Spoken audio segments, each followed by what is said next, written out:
Hello, that was a train impression. I've been playing a lot of trains these days with my 2-year-old son. No, not Peter. I'm John. We're on Advanced Weekly Update. Today, let's learn some key English vocab that you will need when you describe the trains in Taipei or wherever you are to your friends. Here we have something called the high-speed rail. We'll talk about this word rail today. But first of all, we learned this vocab a few weeks ago, impression. When I say I'm doing a train impression, what does that mean? Right. Well, a few weeks ago we talked about impression meaning a little pattern that's left in something by something pressing against it. An impression. Impression today means your imitation of something. That's right.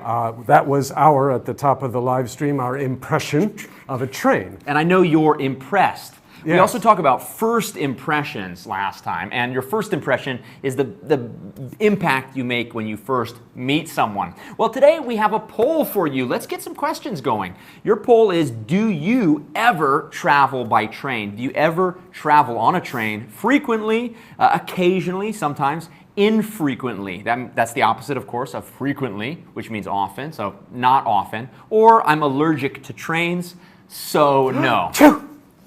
I can't stand. Get some Benadryl. Okay, let's start with a discussion question. If you're logging in, please comment below. You might as well practice writing English. We won't make fun of you too much, I don't think. Do we ever make fun of anything on this show? Only each other. Only each other. So, first discussion question, why is train travel a good option? Okay, what kind of options do we have for starters? Oh, well, in this modern world that we live in, we have options of traveling by plane. I was going to say jetpack. Or someday even commercially widely available jetpack. Right now it Planes. just makes these neat YouTube videos you see here and there. Yeah. Planes, trains, of course we'll talk about today. Cars, go over land.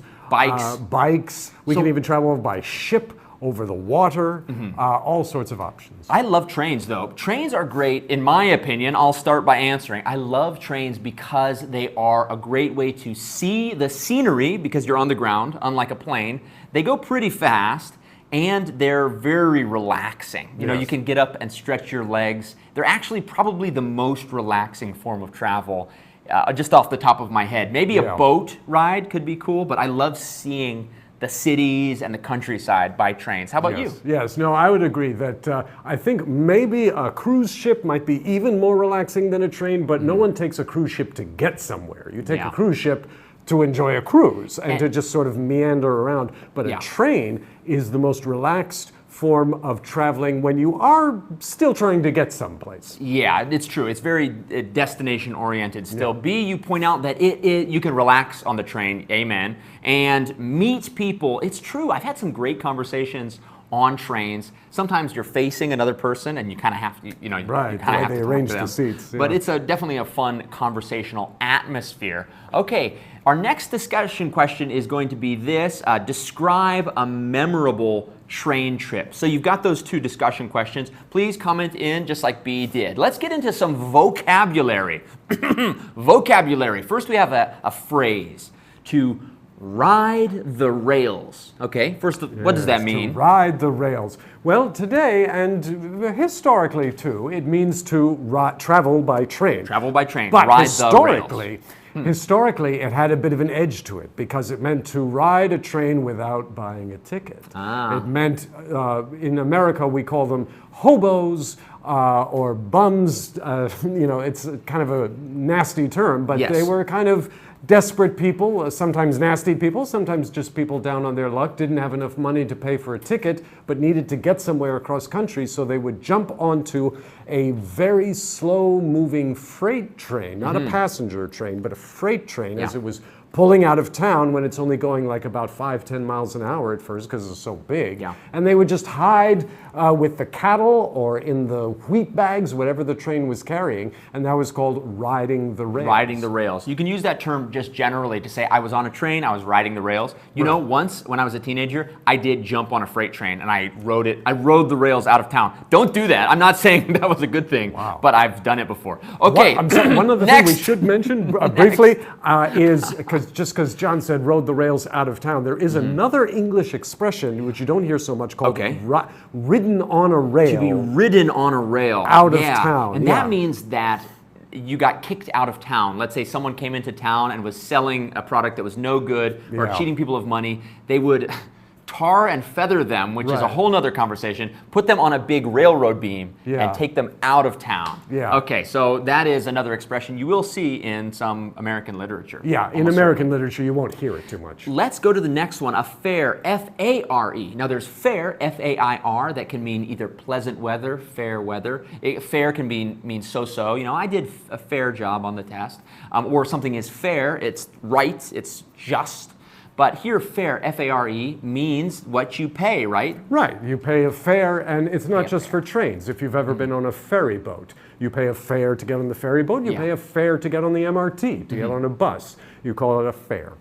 That's right. You might hear the term a wayfarer, and that's a little bit different. F-A-R-E can also mean how something does. You could say, it's older English, but how are you faring? How is your family faring? And that means how are they doing? Let's go to the next train vocabulary here. Conductor, you might know this one if you're familiar with Thomas the Tank Engine, the famous show for kids. A conductor is the person who is in charge of when a train stops and when it goes. Right, the conductor is like the maitre d' of a restaurant. He's the chief manager person in charge. He makes sure the baggage gets on, he makes sure the passengers are attended to, he makes sure that the crew is doing their job. He's like the manager of the train, the conductor. Yes, and he'll collect the fare, he'll get your ticket B. It sounds like an amazing train ride.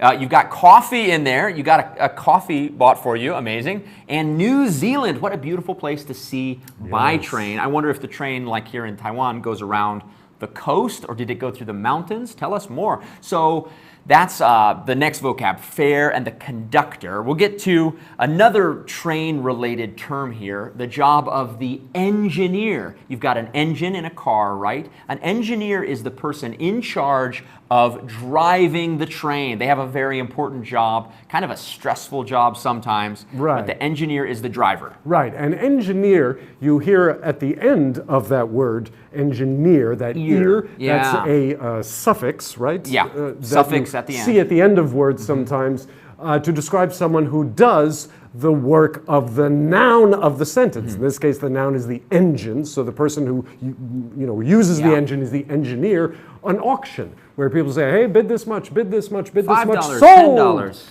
That's an auction, and the guy who runs it is the auctioneer. That's so you'll see that in English, ear on the end of a word, someone who does the job of the noun. A fun side note, if you work for Disney and you design the rides at the Disney parks, you're called an Imagineer. Imagineer. Imagineer. They have this fun title using the suffix ear. Okay, we've got track. That's a pretty basic one. You probably know this. Tracks in the snow from a dog would be the impressions left by its footprints. See, it's all connected. But here, the track is literally the rail or the course and the way that the train goes on. You could say a train track. We've played with them Although as kids. you'll usually hear it in the plural form. Look, train tracks. Tracks, correct. Because you always see two tracks for the left wheel and the right wheel. Correct, going in pairs.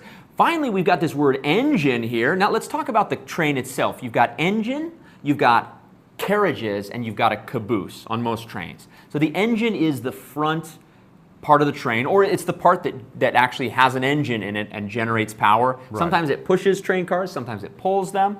The engine. You've got the carriages, or the cars, we say in English. Pretty simple there. Those are just the middle parts. You can have passenger cars, you can have freight cars, there's all kinds. You can have oil tanker cars. And finally, this word, the caboose. What is a caboose? A caboose is the very last car or carriage at the end of a train, and it's only for the crew. It's a place for the crew to go and relax if it's a long trip, or just catch their breath, or even sleep sometimes. And usually the car is smaller than the other cars of the train, and it's more distinctive looking. It's almost always red in kids' books and movies, right? Right. Red It Caboose. looks like a little house with wheels on it almost, and it's called the Caboose. Caboose. If you wanted to tell someone, move your caboose, you say, get along, get a move on there. Now, let's talk about some kinds of trains here. I hope you like trains, because that is our topic for today. I'm sure that you will use these vocabs if you're traveling in Europe. You want to talk about the parts of the train, where do you need to sit. So I promise some of this will be useful. And if you read Thomas the Tank Engine to your child who's learning English, 加油. So this will be helpful. A bullet train. What's a bullet train? Yeah, bullet train is... A bullet is... Well, a bullet train is a type of high-speed rail or high-speed train. Yes. That's sort of an umbrella term for trains that go very fast, faster than your average train. And a bullet train is the fastest. It can go up to 350 kilometers an hour. I'm impressed that you knew how fast it goes. I looked it up before we began. Good work. Okay. 350 kilometers or miles? Kilometers per hour. Kilometers. Okay. Yeah. Wow. So that's incredibly fast. Right. 250 to 350 kilometers per hour, whereas your normal high-speed rail train or train just goes about 100 to 200 kilometers per hour. Incredible. So a high-speed rail or a bullet train is a great way to get around. We don't have as many of them yet in the States, but there are plans underway. We do a lot of driving in the US. Finally, we've got this old-fashioned kind of train, a steam engine. You know the word engine already, the front part or the motor of the train. Steam. Do you know steam? You've probably had a steamed dumpling or something like that before. Right. And a steam engine train is the particular train that we were doing an impression of at the beginning of the live stream. Yeah, both in terms of how it sounds and about how fast it moves. Yeah, and it uses the power of steam. Typically, there is a boiler filled with water, and the engineer or the fireman, in this case, a fireman is not someone that puts out a fire, but someone that stokes or puts in a fire. Keeps it going. The fireman keeps the train going by burning coal or sometimes wood or whatever they can find in the last minute, and it boils the water and it causes steam pressure to be able to drive the pistons and the engine. I don't know too much exactly how it works, but that's the general idea I get. Contrast that with most trains today, which are often electric trains. We don't use a lot of steam anymore. Yeah. Finally, we've got this word Subway. I like a Subway sandwich. I know. I haven't had lunch yet. I think I might get Subway myself. Is that what we're talking about here? Well, a Subway is the brand, of course, that everyone knows. It's one of the worldwide fast food brands. Yeah. But the sandwich itself is called a Subway because it looks like a Subway. It's long and lean like a subway car or a train car. So that's where they got the name. And in a lot of the marketing in the States, you'll walk into a Subway and on the walls will be maps of New York subways. Yes. Yeah. And having said that, I need to add that it's possible the name of the sandwich also originated from the word submarine, which also looks like a train car. Yeah, those things that sandwich. travel underwater. Yeah. So do your own research and see if the true origin of the Subway sandwich is from trains or from submarines. That's right. But either way, Subways are incredibly useful. Subway sandwiches. Yes. And useful Subways. and tasty. Because you can do stuff above the ground. You don't have to worry about being hit by a train. Now we have the biggest kind of train, the most useful, a freight train. Freight is when you're carrying something. You're freighting or shipping a volume of materials. There are lots of things. Cargo is another word for freight. There we go. Yeah. Cargo. And last of all, we had this term, a sleeper car. This is for night trains, which you'll read about in Advanced Magazine. By the way, if you haven't subscribed to the magazine yet, go for it. It's a great way to slow down the pace of your reading. You've got a lot of bonus content if you hit that join button below. You'll get a lot of high-level vocabulary and a more detailed description than our YouTube update. So a sleeper car, you'll find them in a lot of these night trains in Europe. Mm-hmm. Sleeper car, a car where you can sleep. It has little beds. It's pretty neat, actually. I've been in a sleeper car before. They Really? fold out of the wall. Hopefully not unexpectedly. Hopefully not unexpectedly, right. But then they're quite comfortable. And let me tell you, if you've never had the experience of going to sleep on a train, oh, it is just wonderful. Because there's this gentle rocking motion the whole time you go to sleep like that. Wow. in a sleeper car. All right, friends, well, that is our vocabulary for today. Keep an eye out. Pretty soon we will have our vocab app launched, I believe, next month. So stay tuned for updates. If you haven't subscribed yet, why didn't you subscribe? It's so easy. It really just helps us. So please do subscribe. Let us know how you liked it. If you have any comments or questions about how to use your English vocab, that's what we're here for. B, as a member, you can also listen to the audio whenever you want. It's true, B, thank you. The radio show is a great place where we digest every month's articles for our advanced magazine below. So if you're an advanced